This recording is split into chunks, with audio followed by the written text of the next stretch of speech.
Oh, baby. Welcome to your Monday. Welcome to your live in the car with Star. Happy Monday, everybody. Let's call it right off the hop. Let's start with some great news on this 20th day of March.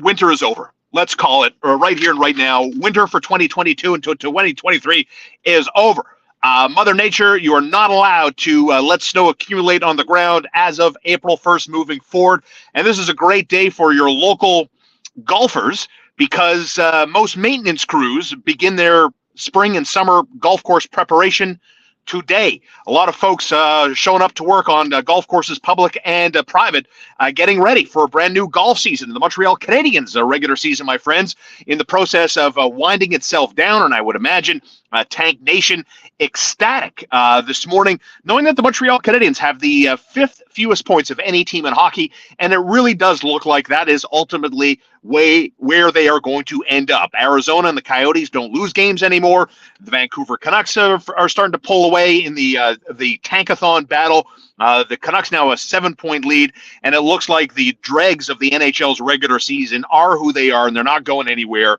Anaheim, Chicago, Columbus, and your Montreal Canadiens is certainly in the mix. With an interesting week ahead, the Canadiens week will start tomorrow when they welcome in the Tampa Bay Lightning, the team that beat them in Tampa on Saturday night in a 5-3 final. Another engaged game by the Montreal Canadiens. We'll talk about the Jonathan Drouin situation. I'm curious to get your comments live as they come in here on In the Car with Star. Feel free to hit me up in the comments. We're going to talk about Jonathan Drouin's tardiness. We're going to talk about the punishment / humiliation of Jonathan Drouin, if that's what you believe, in just a second. But the Montreal Canadiens lose to Tampa Bay 5-3 on Saturday. They'll host the Lightning at the Bell Center tomorrow night at 7 o'clock. Then the Habs are in Boston on Thursday before returning home Saturday night to play the Columbus Blue Jackets. So that's the week in a nutshell, as the regular season is now 3 weeks and change from winding itself down, and we can start preparing ourselves mentally, get ourselves excited about what's to come vis-a-vis prospects, picks, and potential trades moving forward. We'll have it completely covered right here on In the Car with Star. Proud presentation of Axon, axongroup.com. Call them for any information, 888-99-AXON. They have the assets and the knowledge to move your freight domestically or cross-border. Think of no other business than Axon at axongroup.com. Again, 888-99-AXON for any information. Proud sponsors of In the Car with Star. So if you missed it from the weekend, St. Patrick's Day weekend, maybe you're just waking up on the floor of Hurley's, welcome back. I hope it sounds like you had a great weekend if you are just waking up, and you're coming to me for your latest sports news from a jam-packed weekend of March Madness with crazy upsets. The women March Madness going on the same time as the men. The Stanford Cardinal, the #1 seed on the women's side, bounced by Ole Miss. We've seen Kansas gone on the men's side, Purdue gone on the men's side. So lots of craziness in March Madness, but the craziness locally surrounded Jonathan Drouin, who's in the final year of his contract with the Montreal Canadiens. You know as well as I do, he's been an assist machine this season, has one goal so far, and look, he was late. He was late to a team meeting. By all accounts, it was only a couple of minutes. It wasn't a couple of hours. It wasn't like he didn't show up whatsoever. He was late. Apparently, he slept through his alarm, and then, of course, panic strikes. And I think we can all relate to that. Anytime you're late for something and your alarm wakes you up knowing that you're well behind schedule, panic and the heart palpitations start to come. But ultimately, for the Montreal Canadiens, they had no choice. They had to dress Jonathan Drouin. They have so many injuries. They needed 12 forwards. You weren't going to handcuff the Montreal Canadiens in that situation, considering that everybody goes down seemingly every game, that if the Montreal Canadiens had a worst-case scenario play out on Saturday night, they needed Jonathan Drouin. So they had to dress Jonathan Drouin. So I don't come from the perspective of they humiliated the player. The player takes a lot of responsibility here. It's not difficult to wake up to your alarm. My alarm is set for 3:45 Monday through Friday, and I have been in radio now for over 20 years. I have never been late, ever. I have been woken up by my alarm 1,000 times in my life, but never have I been a minute late, 2 minutes late. It's just never happened for me. And while I get mistakes happen, we're all human, and I'm not here to crush Jonathan Drouin because he was a couple of minutes late to a team meeting. Rules are in place within a structure of an organization, and you can't allow any flexibility, kind of any leeway in this scenario. And, the captain of the Canadiens, Nick Suzuki, used the word unacceptable as it relates to Jonathan Drouin's tardiness multiple times in like a 30-second soundbite.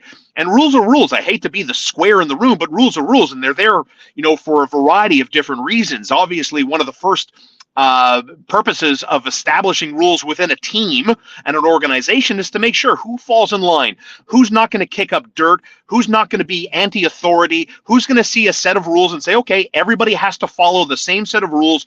There aren't special circumstances for special players, that everybody abides by the rule, and you can't be late. And if you are late, there are consequences there.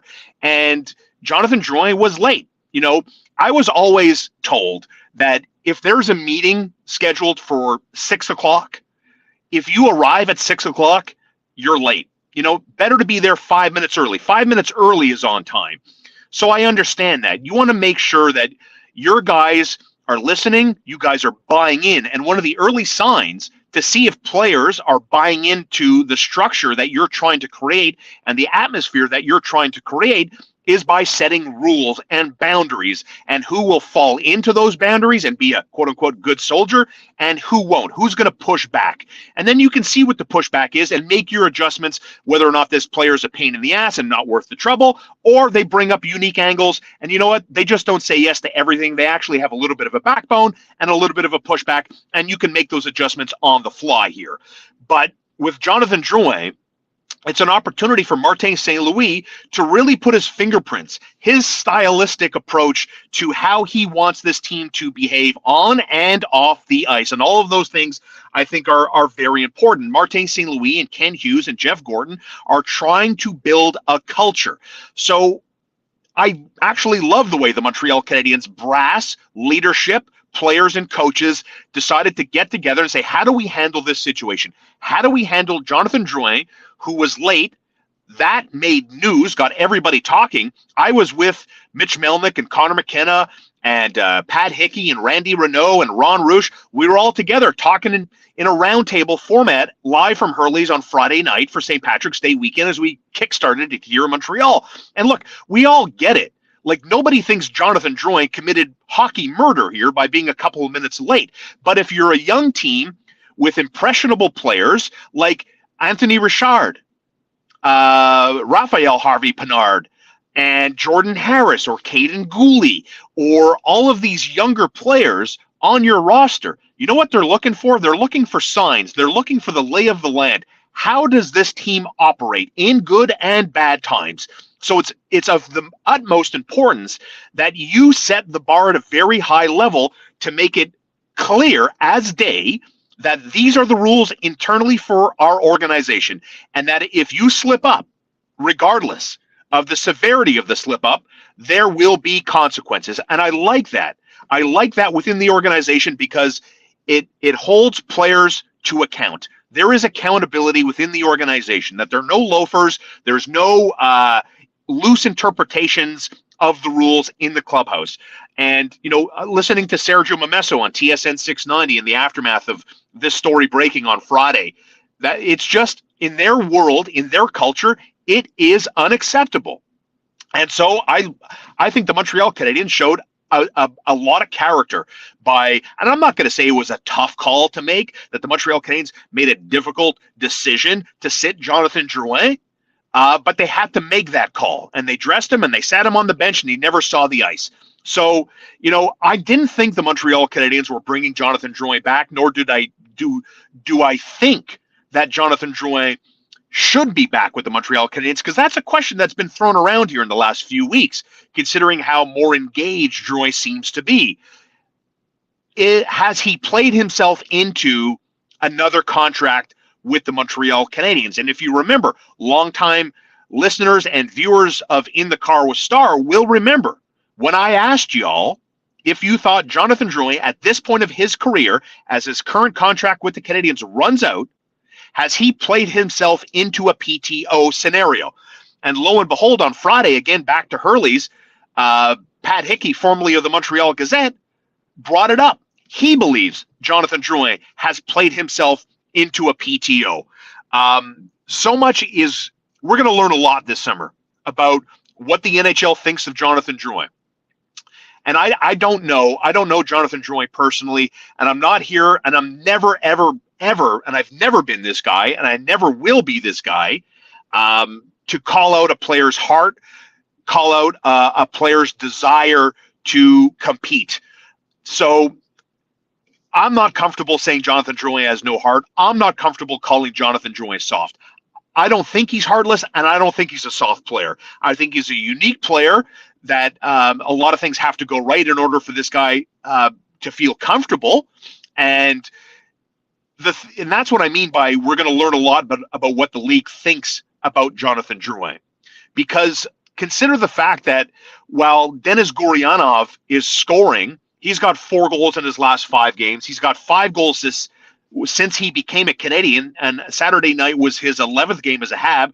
So he's scoring pretty much every other night with the Montreal Canadiens. That while it's fun to watch and he's got a good shot and he's seemingly engaged, considering how poor it went in Dallas, Gurianov came to Montreal in the Dodonov trade, and Gurianov had 2 goals in 43 or 44 games with the Stars before he was moved to Montreal in that transaction.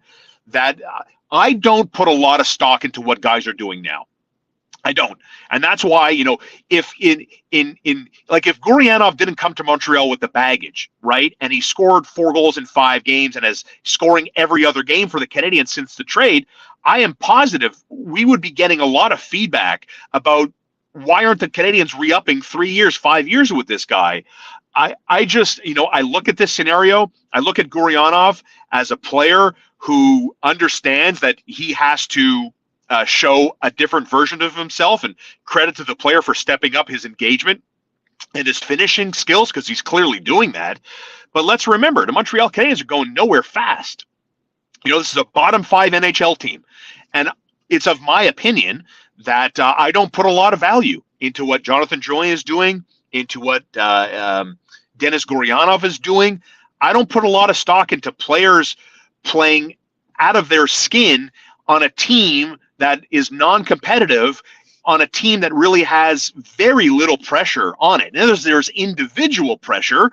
There's a lot of individual pressure on certain players on the team. But as far as the organization is concerned, like, the Canadiens are going to play Boston in Boston on Thursday night, right? So, they're going to go to Boston with house money. There's no pressure there. They're not the Pittsburgh Penguins or the New York Islanders. They're not a team or the Ottawa Senators that have to win every game in hopes of making the playoffs. Canadiens don't have that to deal with. They don't care. Team Tank Nation is rolling in full effect here. Canadiens are 1-7-2 in their last 10 games, and they've got Tampa tomorrow, Boston in Boston on Thursday, and then back home to Columbus. Are they going to win a game this week? Are you having fun watching the Montreal Canadiens? Were you having fun watching the Canadiens give up 9 goals to Florida, give up 8 goals to Colorado? I get the end goal. I get the end goal of Tank Nation, trying to give yourself the best mathematical shot at getting the best possible player in July at the draft. 2 + 2 = 4. I get it. You get it. We're all on the same page. But it doesn't change the fact that, when Mike Matheson turns the puck over, or a defenseman blows a tire, or Nick Suzuki isn't strong on the back check, that doesn't mean these players are immune from criticism. That's what I mean about having a hard time watching this team lose games. I get the tank strategy. We all get it. We're not idiots here.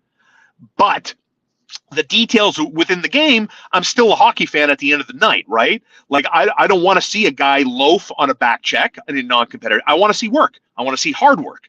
I want to see how you respond. I want to see your competitive spirit. Everybody gets you're a bad team, not winning games, 1 win in your last 10 games, and doesn't look like you're going to win any games again this week. So do you care? So that's what I mean about, are you having fun watching this team? Losing sucks. Losing every night sucks. But, the cushion to the blow of losing every night is the draft and ultimately where the Canadiens are going to end up. So it's a weird spot, but yet it's very unique in that, covering the Montreal Canadiens, with Team 990, TSN 690 for as long as I have, I don't think I've ever experienced such a season in which everybody and their sister knew the Canadiens weren't going to be competitive. And everybody and their sister knew that it was going to be trial by fire and figure it out, and on we go. And yet everybody's optimistic. Everybody wants to go to games. People are on board. So, if you thought a decade ago that Montreal didn't have the appetite, the stomach to live through a rebuild or a tank, whatever the case may be, I think history has shown us now where you are, that with the right approach and with good front office personnel and a credible sell job that's led by good front office personnel that drive the media narrative, that it can be sold here. This is not a stupid market. This is not a low hockey IQ population. Fans that pay attention, the sharp fans in this market, know exactly what the end goal should be. So I think that's why there's significant reason for optimism, even though the Canadiens have the fifth fewest points of any team in hockey, and it really does look like that is ultimately where they are going to end up. So, when I look at how this season has unfolded, it's unfortunate that the Jonathan Drouin saga took a bad turn, but ultimately, when it comes to Jonathan Drouin, the best thing for the organization is just to move on. It's just that is what I think is best for Montreal and the Canadiens brand. And it's not, like an insult to Jonathan Drouin. I think the player needs to get out of Montreal too, but I also think the market and this team in particular, with its new coach and its new front office, Jonathan Drouin is not anybody's guy on the Canadiens. Like, Bergevin's gone, Trevor Timmins is gone, Martin St. Louis is here, Gordon is here, Ken Hughes is here. These guys, they know Jonathan Drouin, but he's not their guy. He's not their guy. And that's where I think it just makes life easier. Ken Hughes, Jeff Gordon, and Martin St. Louis are trying to build a culture with Nick Suzuki and Cole Caulfield and Kirby Dach, and I even think Josh Anderson is probably a part of that too, that life goes on, and life will move on without Jonathan Drouin in Montreal, and I think that's the best thing for the team, and I honestly think that's the best thing for the player. And we're going to learn a lot this summer about what the league thinks about Jonathan Drouin and what Jonathan Drouin thinks about himself as an NHL player. Does he want it to? I think Jonathan Drouin wants it. I think Jonathan Drouin wants to be an NHL player. I don't think he's a paycheck player. I think he wants it, and maybe to his own detriment, he wants it too much. So, interesting week for the Montreal Canadiens, no doubt. As I mentioned already, it's the wrap-up of the home and home with Tampa Bay tomorrow at the Bell Center, in Boston Thursday, at Columbus on Saturday night. In the Car with Star, a proud presentation of Axon. You can find them online at axongroup.com. A leader in the transportation and logistics space. I've been partnering with them for a while. So if you're in between spots, maybe your job is taking you abroad, maybe you're just in the mood for a change, and it's time to move, or you're a company that is sick and tired of being overcharged with unreliable services because their logistics system doesn't work as efficiently as you were led to believe, you don't have to worry about that with Axon. Find them online at axongroup.com. Better yet, call them. 888-99-AXON, AXSUN, or online, axongroup.com. They have the assets and the knowledge to get your freight to its destination on time, on budget, whether it's cross-border or domestically, coast to coast in Canada. axongroup.com is a trusted logistical and transportation provider, locally owned and operated in the South Shore of Montreal, a proud Quebec business and a proud sponsor of In the Car with Star, just like K-Stop Gas Bar, Highway 138 in Ganawage, a family-owned and operated business. They got premium fuel at discount prices 24 hours a day. Tell them In the Car with Star sent you, save you even a little extra money. And today's Monday, fresh, hot-prepared meals made inside K-Stop Gas Bar in Depanneur. Now, their Depanneur closes, but their premium fuel at discount prices is open 24 hours a day, and they've got someone there. So, like on a cold day like Sunday, you can stay in your car. They've got the professional services to fuel you up to the cent. Only at K-Stop Gas Bar in Depanneur, Highway 138 in Ganawage. The comments are coming in today. Thank you, as always, for watching. You can always like and subscribe and tell your friends. Peter G. Buy out his contract because he's untradeable. Who are you talking about? Jonathan Drouin? Drouin's contract's up at the end of the year. I'll tell you what, Yoel Armia with 2 years left, Brendan Gallagher at 2 years left. Like, where's Yoel Armia on this team next year? Brendan Gallagher on this team next year? Like, who's taking? No one's taking. The Gallagher deal is such an albatross. Such an albatross. It's unbelievable. By the way, for what it's worth, on Friday at Hurley's, Cole Caulfield, Arbor Jackeye, Brendan Gallagher, all at Hurley's, all in the middle of the afternoon, a bunch of hurt players taking it in, and the St. Patrick's Day festivities. That, I have to say, I admit, is very cool. I like when Montreal Canadiens players are part of the community.